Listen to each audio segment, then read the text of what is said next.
All right, hello and welcome back to. Let's see. Wait, this is a short. Is this a short-term game? Sorry, this check. I should check before we started. I believe this is short-term. So welcome back to the short-term weekend tournament. Uh, and this is going to be a match between Sai and Anoru. Sai having brought Rune and Sword, and once again, I'm gonna just quickly check the deck lists here because I have them. I keep forgetting I have this.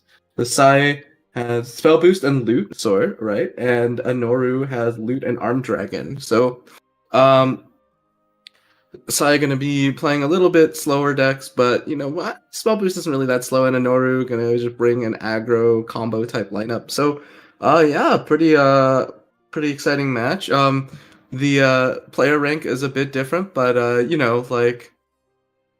player rank should never really determine how much you judge your opponents here. So we can get started, and yeah, the Armed Dragon is a very strong deck, and so I mean all these decks are really strong right now, to be honest. So we'll just see how this goes. And the game is underway. Let's see who goes first.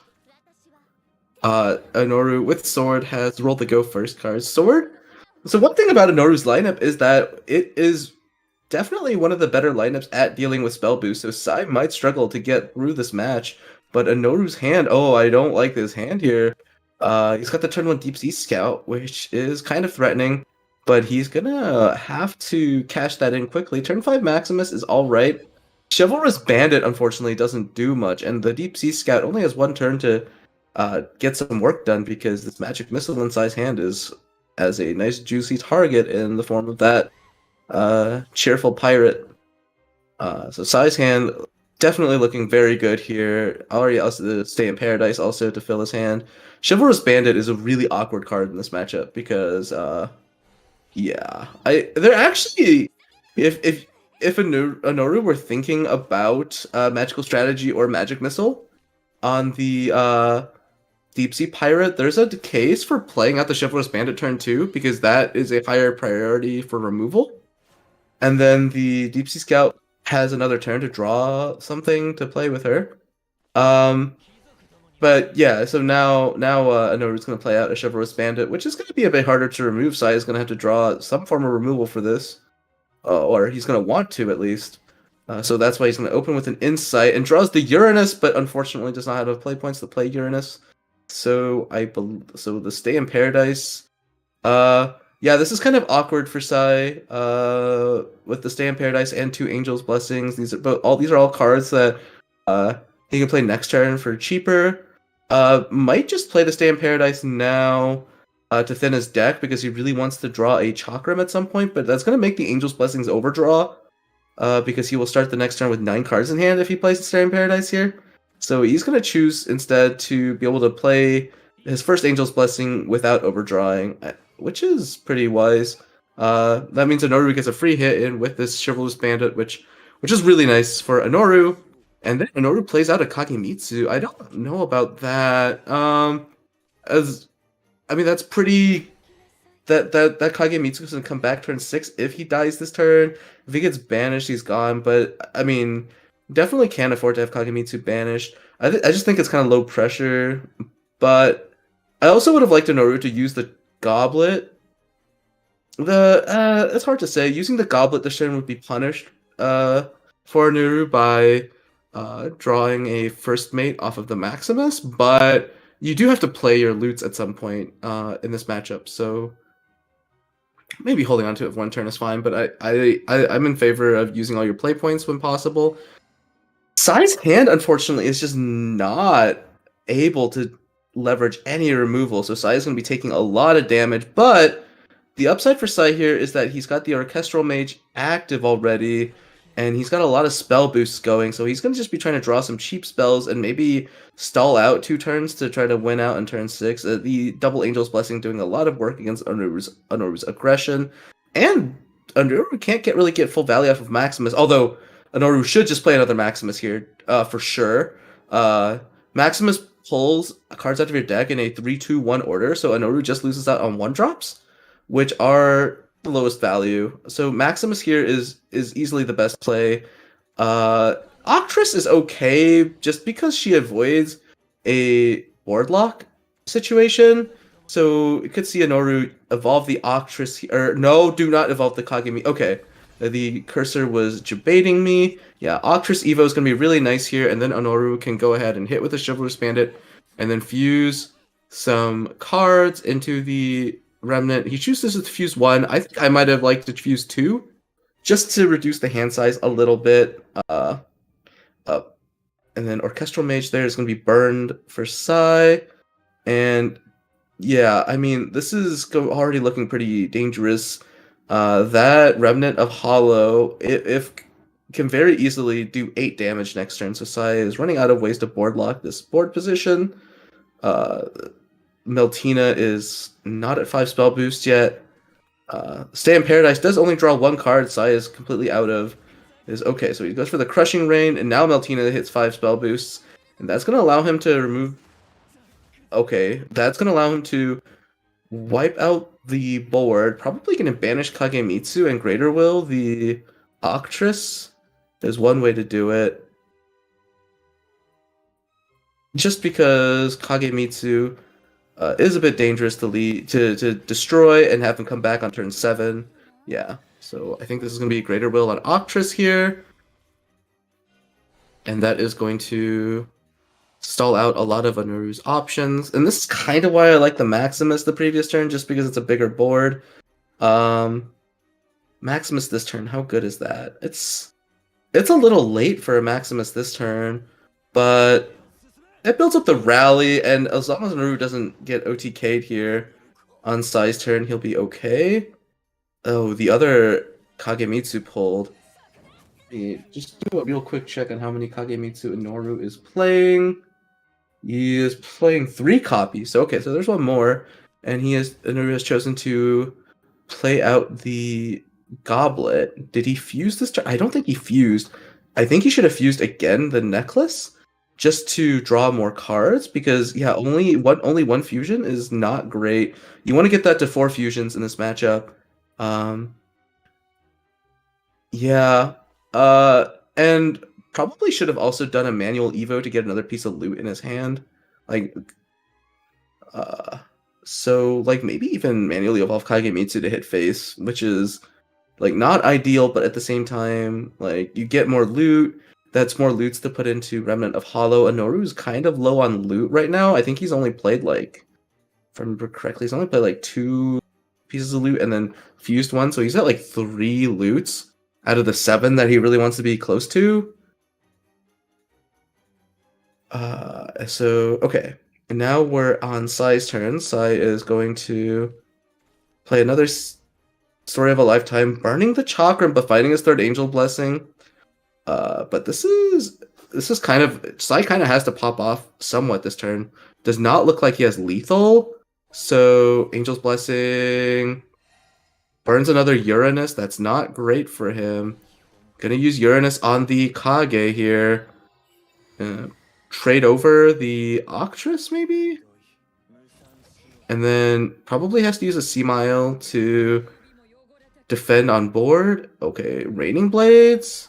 Does he have time to finish his turn? And the Raining Blades hits Maximus, not what Sai wants. That is just not a piece of removal there. And okay, it is now Anoru's turn. He's got a lot of options lined up before him. Does not... Okay, so Octress can steal the Storm effect from Sea-Mile. Does that give Sai a lethal? That would be... That would... does not look like that is what Sai is going for. Sai is instead choosing to play a defensive plan here, but not choosing to play the Opulent for heal. Like, choosing instead to play Tidal Gunner instead of Opulent. That's interesting. Because Anoru could get maximum healing this turn by playing the Opulent. But is this lethal? Hold on. Oh, this is 7 damage on board. Evolve face. Oh, Evolve face and Remnant is lethal. Okay. Wow. Let's see it. So just yeah, like evolve any follower here is 9 damage and then Remnant. Okay, he plays the Remnant. Wait, he doesn't even need to evolve. He just has lethal. Wow. Okay, that's actually pretty well. I was thinking about kind of survive with the opulent, but the second title gunner with the one that Sai couldn't remove the previous turn just closes out the game. And I think maybe Sai had to use that zero cost C mile defensively and just hope he had enough power in the remaining of his deck to win with like Uranus damage. But yeah, I mean, really impressive showing from Anoru there, finding a pretty unconventional lethal with the 2 title gunners and what was left of his board.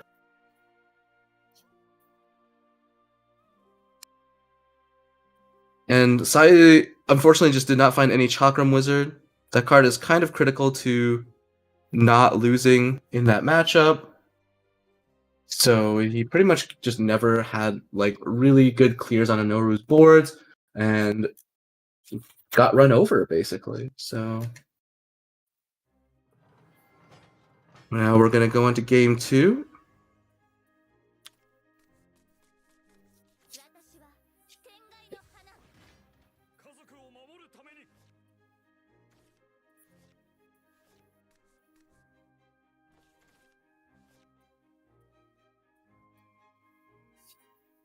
All right, so it's gonna be armed against spell boost.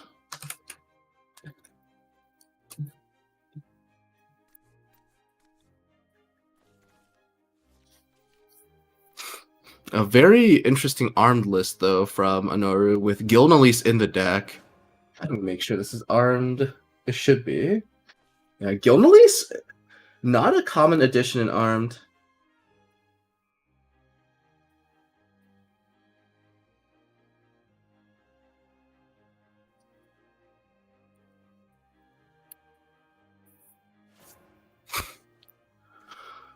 Alrighty, so Anoru also is playing. He's playing both Dragon Oracle and Metatron, which is also interesting. Very light on armed followers, I think. Oh, because he's chosen not to play the Iron Scale Serpent Drake, which we saw put to some effect by Goomba the other match. But this is this is not a very aggressive curve out here from Anoru. Gonna play Draconeer into Metatron, which is a very sticky board. Definitely gonna be able to pressure some damage out here.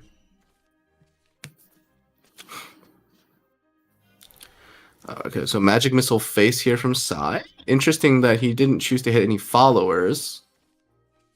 But I guess not removing arm followers is okay. Might have considered hitting Draconeer just in case. The Lance Lizard out now from Anoru. Is he gonna follow this up with Draconic Weapon Gilnalise? That looks like his plan. That is now 4 arm followers in play for Anoru. So if this board gets wiped, Levitane Dragon is active.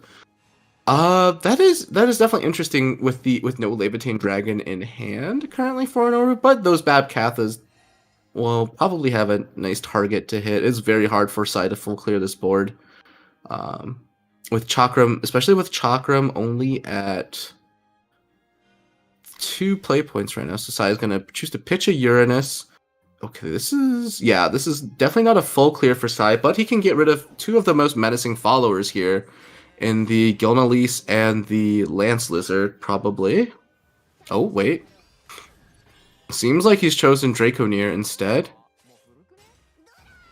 Which, that also makes sense to deny a Draconic Weapon? Because of Forte, right? So, denying Draconic Weapon makes Forte harder to use. Yeah. That can work. I think. And I mean, Draconic Weapon's also a nice buff, but the immediate extra damage from Lance Lizard looks pretty scary to me. So, okay, now it's Anoru's turn.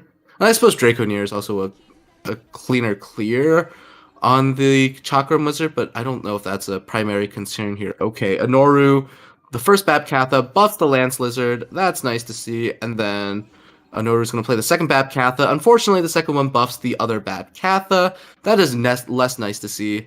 And I wonder if Anoru even uses an Evo point here. It's actually pretty good for him not to spend Evo points. He's already played 2 of his Bab Kathas. That's kind of his main motivation for using Evo points. And now he denies Angel's Blessings from Sai. Sai would need to get Maltina to set 10 spell boosts to recover his Evo point to make make his stay in Blessings better. So I wonder if he's going to go for that. But the best way for Sai to ramp up his spell boost would be to play evolve his other Chakram Wizard in hand. So, let's see. Chakram Wizard, Evo Mari, Stay in Paradise, I think is what looks like the best line to me. That gets Uranus. That gets him down to 20. Right, so Chakram. Oh, no. Chakram, Stay.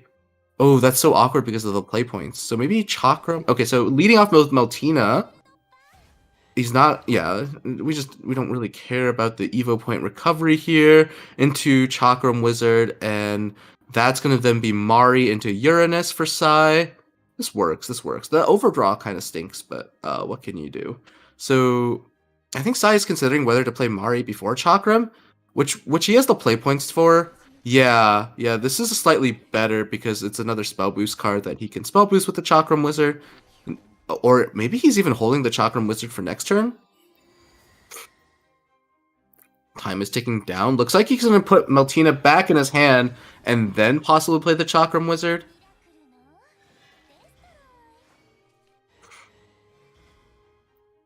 Yeah, that looks like it. Oh. Time is ticking down. Is he going to have time to perform his attacks? Definitely want to get a hit in with the Uranus, right? Oh, and he runs out of time. I assume, yeah. But, I mean, those animations are pretty long, so what can you do? But this is going to be a blast form here from... This blast form here from Anoru is going to be really strong. This is a clean hit on this... Swiftblade Dragon Newt is going to be able to trade out the Uranus and gets the weapon for Levitain Dragon to get a free evolution. I think it should be Blast Form here just to push damage. Chooses Attack Form. Whoa! You don't see that very often. Attack Form is not picked much of the time. There's no way to... So Attack Form has like the effect of buff attacking arm followers, but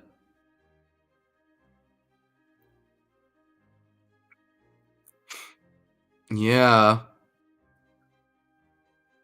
that's so unconventional though. I mean, it is a clean board clear, so Sai does have more to work with, but Blast One was 7 damage. That's really hard to turn down.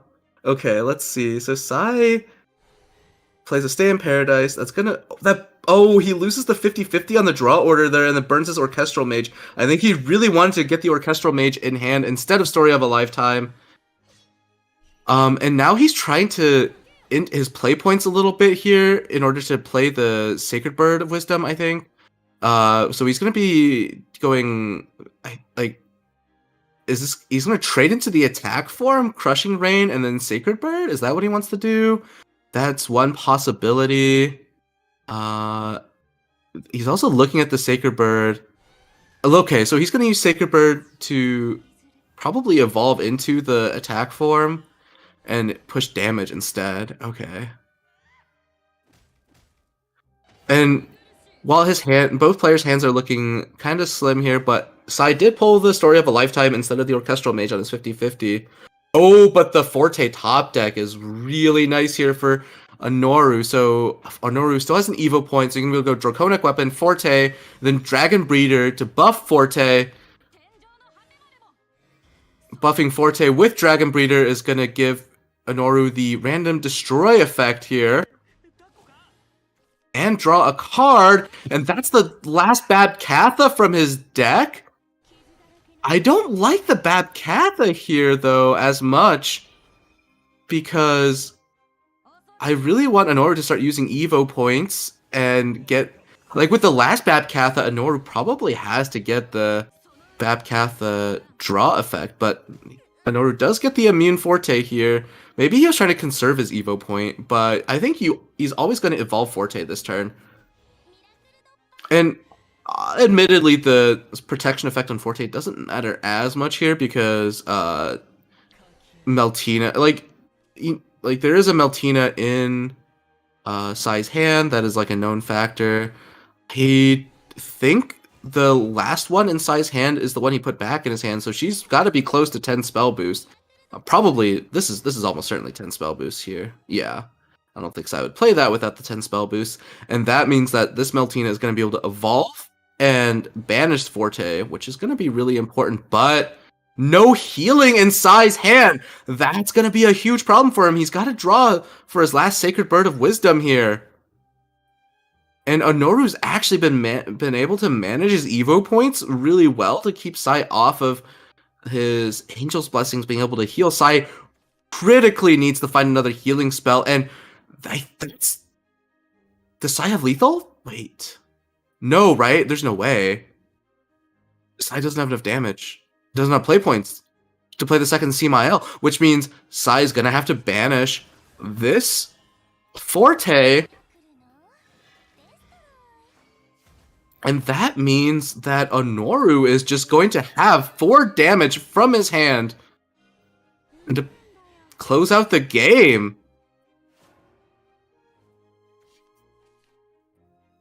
All right, so Anoru sitting at 9 play points, but he doesn't even need the Freya top deck. He's got the Lance Lizard, that's 3 face damage, and then Metatron is the last point. And a really strong showing here from Anoru, just showing the power of his lineup into spell boost. Basically being able to put so much pressure on spell boost that they have to spend their resources piecemeal and not be able to assemble an OTK, and that is a quick 2-0 for Anoru. Sai definitely losing some 50-50s on his search effects, but yeah, that's rough. Not getting the Orchestral Mage again for a second game. That if he had gotten those Orchestral Mages in either of those games, he probably could have survived, but that's kind of just the way the cookie crumbles sometimes. And Anoru going to play like really well sequenced aggro turns to just like put Sai in the metaphorical Shadowverse grave, and that is going to be it for this match. And so I will be signing off this game, and hope to see you